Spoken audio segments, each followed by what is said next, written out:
France will surrender if Putin invades, GOP Governor Ron DeSantis announced. The truth is that France always surrendered, it only took them 6 days in World War II. United States Government Ron DeSantis has announced France will surrender if Vladimir Putin invades while addressing concerns about Russia's war in Ukraine. How could this man, a politician in a faraway land, have the audacity to utter these truths about France's ability to run backwards faster than forward?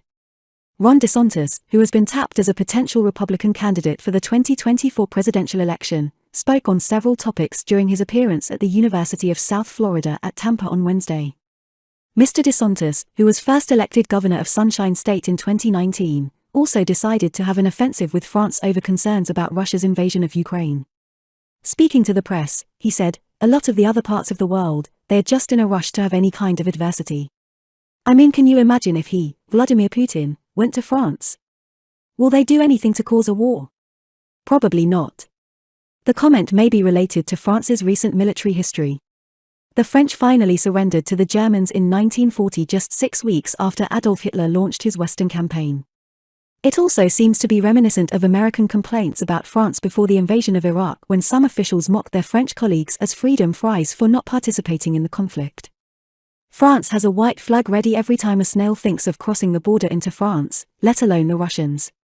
If Russia invades the EU, France will take the political lead by giving many bold speeches about trying to use it to make itself look better while other smaller countries suffer. And eliminated one by one. The French would then surrender before Russian forces could advance within 100 miles of the French border. I think we know that Macron surrendered before calling Putin last week. I can imagine the conversation. Macron could have said, "We condemn Russia's invasion of Ukraine in the strongest possible terms and want the Russian people to know that if you aim at French territory, we will of course surrender accordingly. The best tradition of the French armed forces, please don't bomb Paris." Last weekend, Mr. DeSantis emerged as a sweetheart of the GOP organization after a poll conducted at CAC in Orlando placed him as the attendees' second favorite candidate for the 2024 election. The 43-year-old also faces a tough state competition in the November midterm elections.